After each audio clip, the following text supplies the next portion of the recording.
ಸಿಗಡಿ ಮೀನಿನ ಉಪ್ಪಿನಕಾಯಿ ತಣ್ಣಗಾಗಿ ರೆಡಿಯಾಗಿದೆ. ಇದನ್ನು ಗ್ಲಾಸ್ ಜಾರಿಗೆ ಸ್ಟೋರ್ ಮಾಡ್ಕೊಳ್ಳೋಣ. ನಿಂಬೆಹಣ್ಣಿನ ರಸ ಹಾಕಿರೋದ್ರಿಂದ 1 ಮಂತ್ ಇದನ್ನು ಇಡ್ಬೋದು, ಏನು ಹಾಳಾಗಲ್ಲ. ವಿನಿಗರ್ ಹಾಕ್ಕೊಂಡ್ರೆ 6 ಮಂತ್ 1 ಇಯರ್ ಆದ್ರೂ ಆರಾಮಾಗಿ ನೀವು ಸ್ಟೋರ್ ಮಾಡ್ಕೋಬೋದು. ನಮಸ್ತೆ ಎಲ್ಲರನ್ನ ಸುಸಿಸ್ ಕಿಚನ್ಗೆ ಸ್ವಾಗತ ಮಾಡಿಕೊಂಡು ಇವತ್ತು ಅದ್ಭುತವಾದ ಅಡುಗೆ ಮಾಡ್ತಾ ಇದ್ದೀನಿ. ಬನ್ನಿ ಹೇಗೆ ಮಾಡೋದು ನೋಡೋಣ. ನಾನು ಮಾಡುವ ಅಡುಗೆಗಳು ನಿಮಗೆ ಇಷ್ಟ ಆಗ್ತಿದ್ರೆ ದಯಮಾಡಿ ಸಬ್ಸ್ಕ್ರೈಬ್ ಮಾಡಿಕೊಂಡು ನಿಮ್ಮ ಫ್ರೆಂಡ್ಸ್ ಆ್ಯಂಡ್ ಫ್ಯಾಮಿಲಿಗೆ ಹೆಚ್ಚು ಶೇರ್ ಮಾಡಿ, ಲೈಕ್ ಮಾಡಿಕೊಂಡು ವಿಡಿಯೋ ವಾಚ್ ಮಾಡಿ. ನಾನಿಲ್ಲಿ 1 kg ಸಿಗಡಿ ಮೀನನ್ನು ತೊಗೊಂಡಿದ್ದೀನಿ ಉಪ್ಪಿನಕಾಯಿ ಮಾಡ್ಕೊಳ್ಳೋಕ್ಕೆ. ನೀವು ಯಾವ ಸೈಜ್ದಾದರೂ ತೊಗೊಳ್ಳಿ, ಅಡ್ಡಿ ಇಲ್ಲ. ಸಣ್ಣದಾದರೂ ತೊಗೋಬೋದು ಅಥವಾ ಮೀಡಿಯಮ್ ಸೈಜು, ದಪ್ಪ ಯಾವ ಸೈಜ್ ಬೇಕಾದ್ರೂ ನಿಮಗೆ ಸಿಕ್ಕಿದ್ದನ್ನು ನೀವು ತೊಗೋಬೋದು. ನಾನು ಇಲ್ಲಿ 1 kg ತೊಗೊಂಡು ಚೆನ್ನಾಗಿ ತೊಳೆದಿಟ್ಕೊಂಡಿದ್ದೀನಿ. ಸ್ವಲ್ಪವೂ ನೀರು ಇರಬಾರ್ದು, ಅಷ್ಟು ಚೆನ್ನಾಗಿ ಹಿಂಡಿ ತೊಗೋಬೇಕು. ಇದಕ್ಕೆ 1 ಚಮಚ ಅರಿಶಿನ ಪೌಡ್ರ್ ಹಾಕ್ಕೊಳ್ತೀನಿ. 1 ಚಮಚ ಉಪ್ಪು ಹಾಕ್ಕೊಂಡು ಇದನ್ನು ಕಲಸಿ 1-2 ಅವರ್ ಆದರೂ ಇಡೋಣ. ನಿಮಗೆ ಟೈಮ್ ಇದ್ದರೆ 2 ಅವರ್ ಇಡಿ, ಇಲ್ಲ ಅಂತ ಹೇಳಿದರೆ ಅರ್ಧ ಗಂಟೆ ಕಲಸಿಟ್ರೂ ಸಾಕಾಗುತ್ತೆ.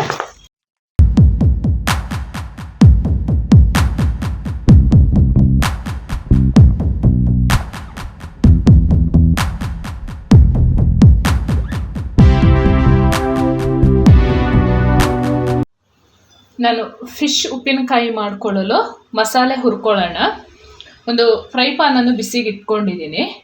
ಆಗಿದೆ ನಾನು 1.5 ಟೇಬಲ್ ಸ್ಪೂನಷ್ಟು ಧನಿಯಾ ಕಾಳನ್ನು ಹಾಕಿ ಹುರ್ಕೊಳ್ತಾ ಇದ್ದೀನಿ. ಒಂದು 50% ಹುರ್ಕೊಂಡ್ರೆ ಸಾಕು. ಮತ್ತು ಮಸಾಲೆನೆಲ್ಲ ಎಣ್ಣೆಯಲ್ಲಿ ಹುರ್ಕೊಳ್ಳೋ ಅಂಥದ್ದಿದೆ. ನಾನು 1 kg ಸಿಗಡಿ ಮೀನನ್ನು ತೊಗೊಂಡಿರೋದ್ರಿಂದ 1.5 ಟೇಬಲ್ ಸ್ಪೂನ್ ಧನಿಯಾ ಕಾಳನ್ನು ತೊಗೊಂಡಿದ್ದೀನಿ, ಸಾಕಾಗುತ್ತೆ ಇಷ್ಟು. ಧನಿಯಾ ಕಾಳು ಫ್ರೈ ಆಗಿದೆ 50%. 1 ಟೇಬಲ್ ಸ್ಪೂನಷ್ಟು ಜೀರಿಗೆಯನ್ನು ಹಾಕ್ಕೊಳ್ತಾ ಇದ್ದೀನಿ. 1.5 ಟೇಬಲ್ ಸ್ಪೂನಷ್ಟು ಸಾಸಿವೆಯನ್ನು ಹಾಕ್ಕೊಳ್ತಾ ಇದ್ದೀನಿ. ಒಂದು 10ರಿಂದ 15 ಕಾಳು ಮೆಂತೆಯನ್ನು ತೊಗೊಂಡಿದ್ದೀನಿ. 1 ಇಂಚಷ್ಟು ಚಕ್ಕೆ ತೊಗೊಂಡಿದ್ದೀನಿ. ಒಂದು 6 ಲವಂಗ, 3 ಏಲಕ್ಕಿಯನ್ನು ತೊಗೊಂಡಿದ್ದೀನಿ. ಎಲ್ಲವನ್ನು ಒಟ್ಟಿಗೆ ಹಾಕಿ ಹುರ್ಕೊಳ್ತಾ ಇದ್ದೀನಿ.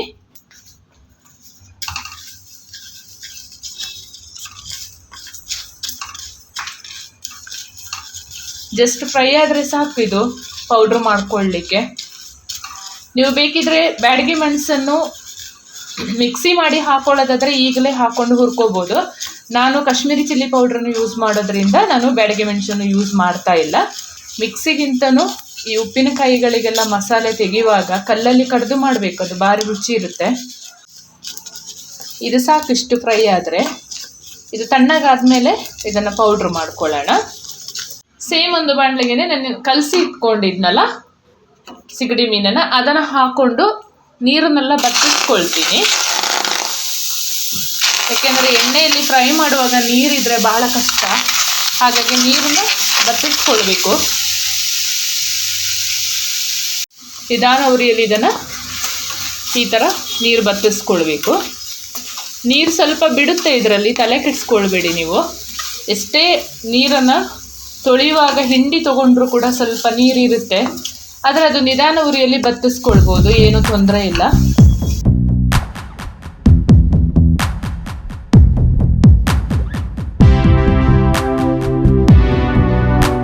ಒಂದು 4 ಚಮಚದಷ್ಟು ಉಪ್ಪು ಸೇರಿಸ್ಕೊಳ್ತಾ ಇದ್ದೀನಿ. 2 ಚಮಚದಷ್ಟು ಅರಿಶಿನ ಪುಡಿಯನ್ನು ಸೇರಿಸ್ಕೊಳ್ತಾ ಇದ್ದೀನಿ.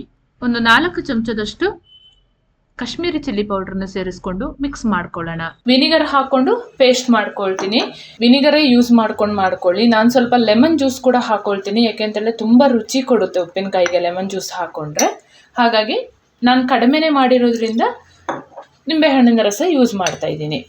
ತುಂಬ ದಿವಸ ಇಡೋದಾದರೆ ನಿಂಬೆಹಣ್ಣಿನ ಜ್ಯೂಸ್ ಅಷ್ಟು ದಿವಸ ಇಡೋಕ್ಕಾಗಲ್ಲ, ಅದು ಹಾಳಾಗುತ್ತೆ. ಬಿಸಿ ಮಾಡೋದೇನಿಲ್ಲ ಅಲ್ಲ, ಹಾಗಾಗಿ ಉಪ್ಪಿನಕಾಯಿ ಹಾಳಾಗೋ ಚಾನ್ಸಸ್ ಇರುತ್ತೆ. ಹಾಗಾಗಿ ನೀವು ವಿನಿಗರ್ ಯೂಸ್ ಮಾಡ್ಕೊಳ್ಳಿ.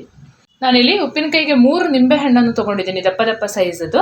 ಇದನ್ನು ಕೂಡ ರಸ ತೊಗೊಂಡು ಇಟ್ಕೊಳ್ತೀನಿ. ಕರಿಬೇವು ಸೊಪ್ಪನ್ನು ಕೂಡ ತೊಳೆದು ಇಟ್ಕೊಂಡಿದ್ದೀನಿ ನಾನು. ಇದನ್ನು ಸ್ವಲ್ಪ ಬಿಸಿಲಲ್ಲಿ ಒಣಗಿಸಿದ್ರೂ ಏನೂ ತೊಂದರೆ ಇಲ್ಲ, ಚೆನ್ನಾಗಿರುತ್ತೆ. ನಾನು ಇಲ್ಲಿ ಜಾಸ್ತಿನೇ ತೊಗೊಂಡಿದ್ದೀನಿ, 1 ಕಟ್ಟಷ್ಟು ಕರಿಬೇವು ಸೊಪ್ಪನ್ನು ತೊಗೊಂಡಿದ್ದೀನಿ. ನಾನು ದಪ್ಪ ಸೈಜದು ಬೆಳ್ಳುಳ್ಳಿನ ಕೂಡ ಈ ಥರ ಕಟ್ ಮಾಡಿ ಇಟ್ಕೊಂಡಿದ್ದೀನಿ. ಬೆಳ್ಳುಳ್ಳಿ ಪೇಸ್ಟ್ ಹಾಕೋಂತ ಇಲ್ಲ, ನಾನು ಈ ಥರ ಕಟ್ ಮಾಡಿನೇ ಹಾಕ್ಕೊಳ್ತೀನಿ. ಒಂದು 3 ಇಂಚು ಶುಂಠಿನ ಈ ಥರ ತುರಿದು ಇಟ್ಕೊಂಡಿದ್ದೀನಿ. ಇದು ತುಂಬ ಸೂಪರಾಗಿರುತ್ತೆ ಉಪ್ಪಿನಕಾಯಿ ಜೊತೆ. ಹಾಗಾಗಿ ನಾನು ಪೇಸ್ಟ್ ಹಾಕೊಳ್ತಾ ಇಲ್ಲ, ತುರಿದು ಹಾಕೊಳ್ತಾ ಇದ್ದೀನಿ.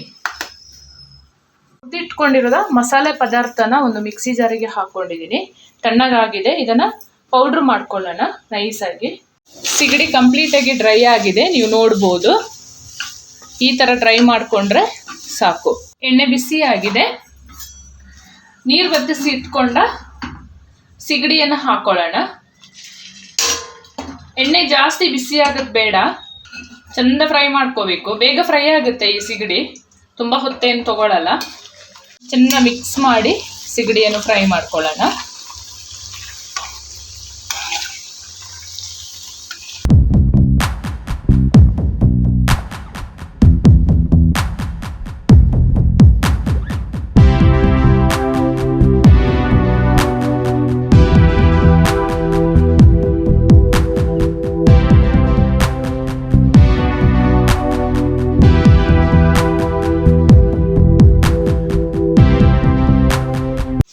ಸಿಗಡಿ ನೀಟಾಗಿ ಫ್ರೈ ಆಗಿದೆ, ನೀವು ನೋಡ್ಬೋದು.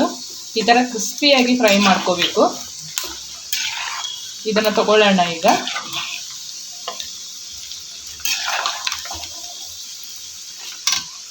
ಸೇಮ್ ಒಂದು ಎಣ್ಣೆಗೆನೆ ಬೆಳ್ಳುಳ್ಳಿ ಮತ್ತು ಶುಂಠಿ ಹಾಕೊಳ್ತಾ ಇದ್ದೀನಿ.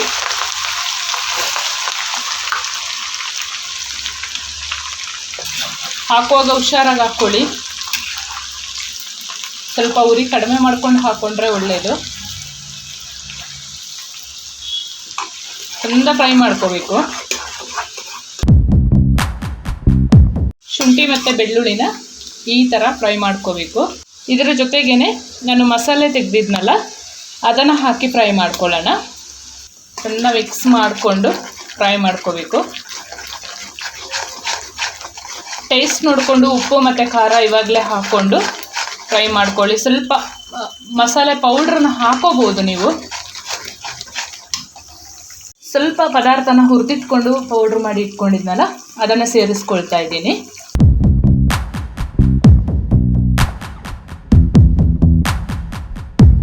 ಎಲ್ಲ ಹಾಕಿ ಒಂದು 2 ನಿಮಿಷ ಫ್ರೈ ಆಗಿದೆ. ಕೊನೆಯದಾಗಿ ಕರಿಬೇವು ಸೊಪ್ಪನ್ನು ಹಾಕೊಳ್ತಾ ಇದ್ದೀನಿ. ಕರಿಬೇವು ಸೊಪ್ಪು ಮತ್ತು ಬೆಳ್ಳುಳ್ಳಿ ಸ್ವಲ್ಪ ಜಾಸ್ತಿ ಉಪ್ಪಿನಕಾಯಲ್ಲಿ ಹಾಕೊಂಡ್ರೆ ತುಂಬ ಚೆನ್ನಾಗಿರುತ್ತೆ. ನೀಟಾಗಿ ಒಮ್ಮೆ ಮಿಕ್ಸ್ ಮಾಡ್ಕೊಳ್ಳೋಣ.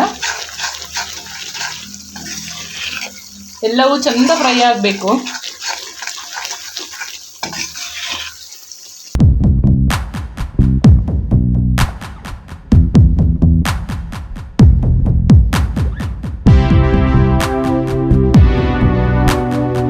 ಫೈನಲಾಗಿ ಮಸಾಲೆ ಕರಿಬೇವು ಸೊಪ್ಪೆಲ್ಲ ಫ್ರೈ ಆಗಿದೆ.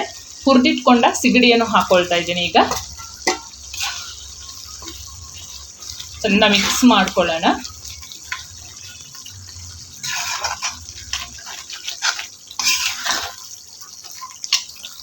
ಸೂಪರ್ ಆದ ಸಿಗಡಿ ಮೀನಿನ ಉಪ್ಪಿನಕಾಯಿ ರೆಡಿ ಆಗ್ತಾಯಿದೆ. ಇದು ಫಸ್ಟ್ ಟೈಮ್ ಮಾಡ್ಕೊಳ್ಳೋರು ಕೂಡ ಆರಾಮಾಗಿ ಮಾಡ್ಕೋಬೋದು, ಏನೋ ತೊಂದರೆ ಇಲ್ಲ. ಬ್ಯಾಚುಲರ್ ಕೂಡ ಟ್ರೈ ಮಾಡ್ಬೋದು. ಅವರಿಗೆಲ್ಲ ಈಸಿ. ಇದನ್ನು ಮಾಡಿ ಇಟ್ಕೊಂಡ್ರೆ ಬಿಸಿ ಅನ್ನ ಮಾಡಿಕೊಂಡ್ರೆ ಸೂಪರ್ ಆಗಿರುತ್ತೆ. ಫೈನಲಾಗಿ ಸಿಗಡಿ ಮೀನಿನ ಉಪ್ಪಿನಕಾಯಿ ರೆಡಿ ಆಗಿದೆ. ಸ್ಟವ್ ಆಫ್ ಮಾಡಿಕೊಂಡು 3 ನಿಂಬೆಹಣ್ಣಿನ ರಸ ತೆಗೆದಿಟ್ಕೊಂಡಿದ್ದೀನಿ. ಅದನ್ನು ಈಗ ಹಾಕೊಳ್ತಾ ಇದ್ದೀನಿ. ಸ್ಟವ್ ಆಫ್ ಮಾಡ್ಕೊಂಡಿದ್ದೀನಿ ನಾನು.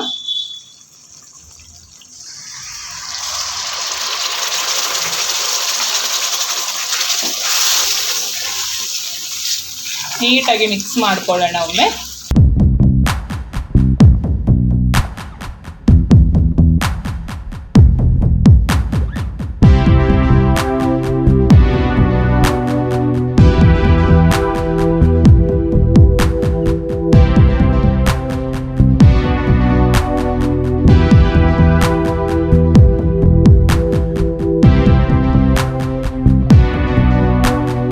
ಸಿಗಡಿ ಮೀನಿನ ಉಪ್ಪಿನಕಾಯಿ ತಣ್ಣಗಾಗಿ ರೆಡಿಯಾಗಿದೆ.